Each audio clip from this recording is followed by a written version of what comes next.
Hello students, अब physical world का last lecture के लिए देखिए कहां से शुरू करते हैं। कंजर्वेशन लॉज के बारे में बात करेंगे। बहुत इंपॉर्टेंट है फिजिक्स में laws based on conservation of a physical quantity. So we have two types of physical quantity which varies with time and which do not varies with time.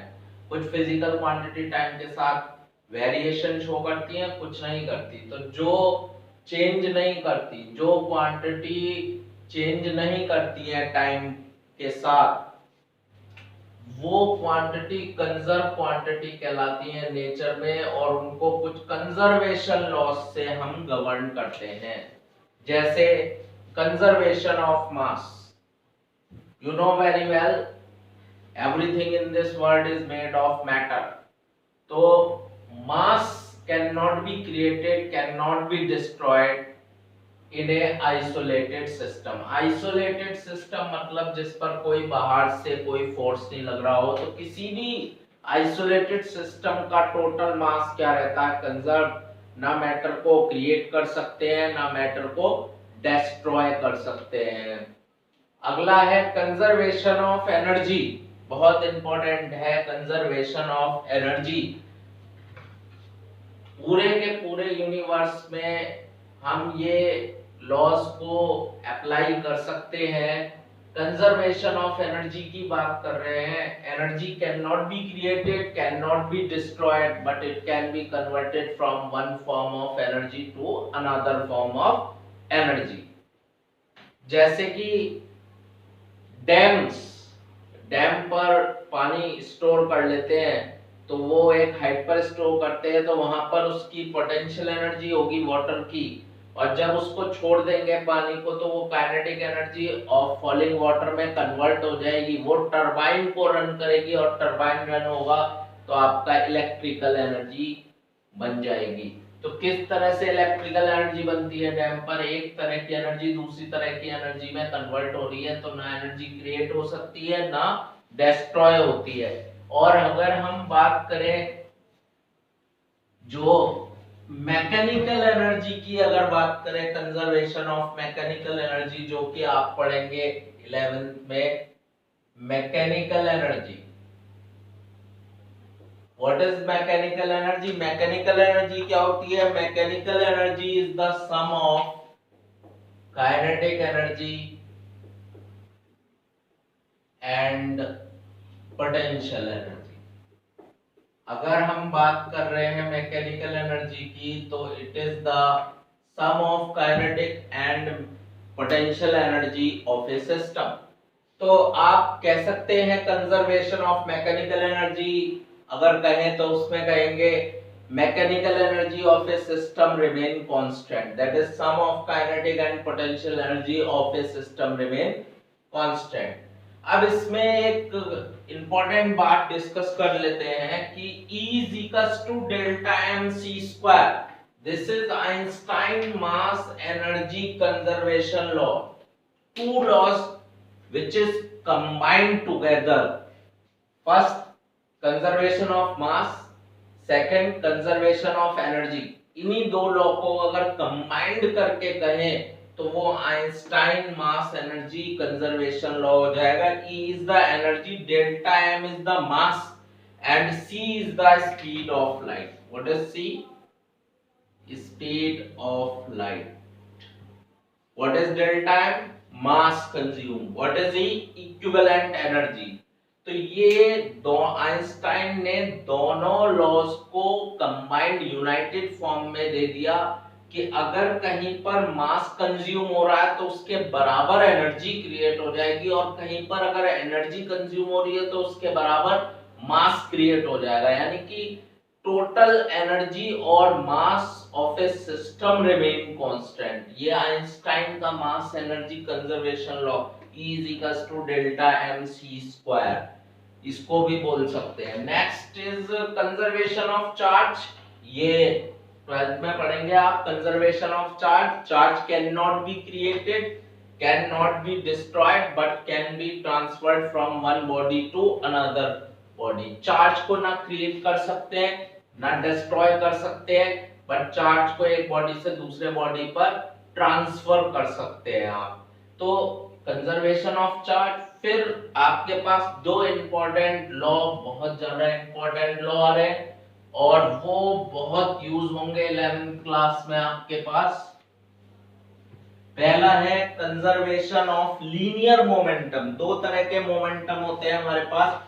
एक linear motion जब body करती है तो वहां एक quantity आएगी linear momentum.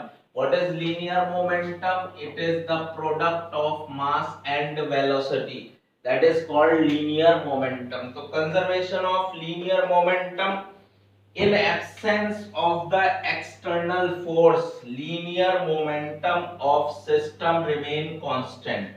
अगर external force नहीं लग रहा, बाहर से कोई फोर्स नहीं लग रहा है, तो लीनियर मोमेंटम बॉडी का क्या रहेगा?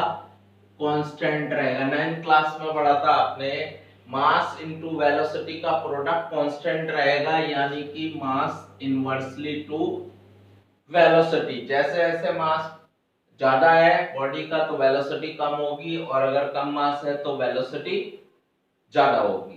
तो ये कंजर्वेशन ऑफ लीनियर मोमेंटम था। और फिर आएगा कंजर्वेशन ऑफ एंगुलर मोमेंटम। क्या? Conservation of angular momentum. अब एंगुलर मोमेंटम क्या होता है?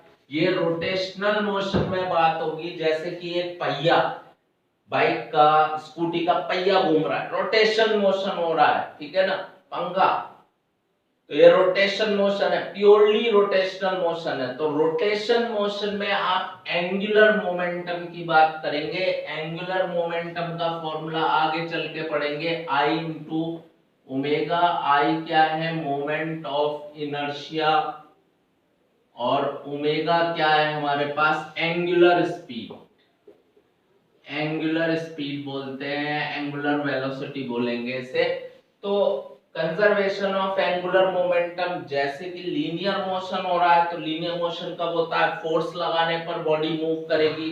और रोटेशन मोशन कब होगा? जब इक्वल एंड अपोजिट फोर्स लगाएंगे, टॉर्क लगाएंगे तो रोटेशन मोशन होगा।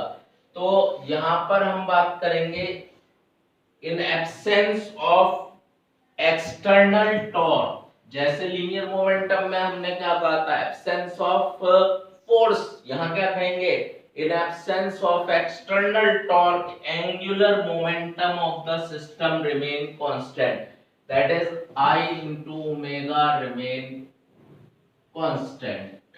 ठीक है, तो ये बहुत सारे कंजर्वेशन होते हैं। Conservation of mass, conservation of energy, conservation of charge, conservation of linear momentum and conservation of angular momentum. अब आगे की बात कर रहे हैं, और वो लास्ट में हम देख रहे हैं कि कुछ साइंटिस्ट का कंट्रीब्यूशन देखना चाह रहे हैं, और स्पेशली इंडियन साइंटिस्ट का हम देखना चाह रहे हैं क्या कंट्रीब्यूशन क्या। इंडियन साइंटिस्ट, वैसे तो बहुत सारे साइंटिस्ट हैं, लेकिन फिर भी कुछ मेन साइंटिस्ट की बात करें, इंडियन साइंटिस्ट का कंट्रीब्यूशन क्या रहा और किसने कहा? सीवी रमन।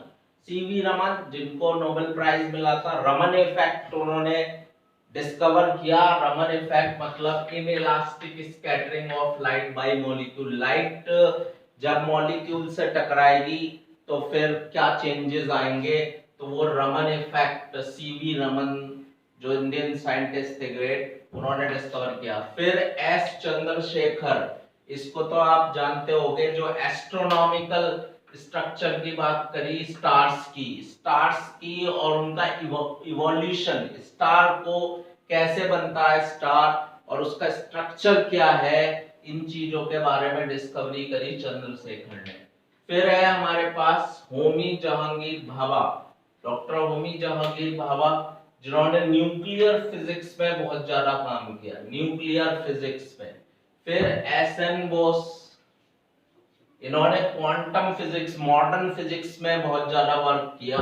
फिर एम एन साहा, इन्होंने थर्मल आयोनाइजेशन के बारे में इस फील्ड में कंट्रीब्यूशन करा। तो ये कुछ मेन इंडियन साइंटिस्ट है जिन्होंने कहाँ कहाँ वर्कआउट किया फिजिक्स के फील्ड में, उसको हमने बताया। अब कुछ एनसीईआरटी के क्वेश्चन है और इनको करने के बाद चैप्टर एंड करते हैं। तो ये क्वेश्चन है एनसीईआरटी का कि politics is art of possible. Politics और साइंस को उन्होंने कनेक्ट करने की कोशिश करी कि पॉलिटिक्स और साइंस किस तरह से डिफरेंट है। Politics is the art of possible. Politics में क्या होता है, आपके पास जरूरी नहीं है कि बहुत ज्यादा पढ़ा लिखा इंसान हो। पॉलिटिक्स में इलेक्शन लड़ते हैं, गवर्नमेंट बन जाती है तो गवर्नमेंट बन जाती है। अब जो गवर्नमेंट बन गई वो पावर में आ जाता है, वो पावर में आ जाता है तो किसी भी बात को वो बोल सकते हैं बिना उसकी सच्चाई को प्रूव करे हुए, बिना उसको फैक्ट्स को एक्सपेरिमेंटली प्रूव करे हुए कुछ भी बोल सकते हैं। तो it is the art of possible, without sure of anything और everything is possible when they are in power. फिर है science. Science is the art of soluble. Science is the art of soluble मतलब जो हमने पहले भी discuss करा था, यूनिफिकेशन। मतलब कोई नेचुरल फिनोमेना हो रहा है, बहुत सारे नेचुरल फिनोमेना हो रहा है, तो उन नेचुरल फिनोमेना को कुछ लॉज से हम क्या कर सकते हैं, डिस्कस कर सकते हैं, यानी सॉल्युबिलिटी, यानी कि मर्ज हो गए बहुत सारे नेचुरल फिनोमेना को हम कुछ ही लॉज के द्वारा एक्सप्लेन कर सकते हैं। तो ये सॉल्युबल आर्ट है। इसमें आपके पास यूनिटी इन डाइवर्सिटी का कंसेप्ट लगेगा। मतलब बहुत सारे डाइवर्स, बहुत सारे फिनोमेना को कुछ एक ही लॉ से हम एक्सप्लेन कर सकते हैं। नेक्स्ट क्वेश्चन है existence of electron but not of boast. Yes, आप इलेक्ट्रॉन को नेकेड आई से नहीं देख सकते, माइक्रोस्कोप से देखेंगे, और वो भी बहुत हाई रिजोल्यूशन की इलेक्ट्रॉन माइक्रोस्कोप से ही देख सकते हैं। तो जब आप इलेक्ट्रॉन देख ही नहीं सकते तो आप कैसे कहेंगे कि इलेक्ट्रॉन एग्जिस्ट करता है। और इसी तरह से हम बात करें कि भूत, भूत प्रेत, इनको देखा नहीं गया, घोस्ट को नहीं देखा गया है, उनके लिए कोई एक्सपेरिमेंट करके हम नहीं बता सकते, और फिर भी कैसे बताएं कि भूत एग्जिस्ट करते हैं या नहीं करते। तो दोनों में फर्क है। इलेक्ट्रॉन का एग्जिस्टेंस हम बता सकते हैं, प्रूव कर सकते हैं, बहुत सारे एविडेंस है, उसके लिए बहुत सारे एक्सपेरिमेंट करे जाते हैं, और उन एक्सपेरिमेंट के बेस पर हम क्या देते हैं, there is existence of electrons. यानी साइंटिस्ट को पता लग गया बहुत सारे एक्सपेरिमेंट करके, और फैक्ट से फिर पता लगाया गया कि हाँ इलेक्ट्रॉन का एग्जिस्टेंस है। लेकिन कोई एक्सपेरिमेंट, भूतों के लिए तो कोई एक्सपेरिमेंट नहीं करा गया जिससे कि प्रूव कर सके कि उनका एग्जिस्टेंस है। तो साइंस फैक्ट्स पर बेस्ड है, एक्सपेरिमेंट पर बेस्ड है, ऑब्जर्वेशन पर बेस्ड है। ठीक है, तो ये आपके पास चैप्टर था फिजिकल वर्ल्ड।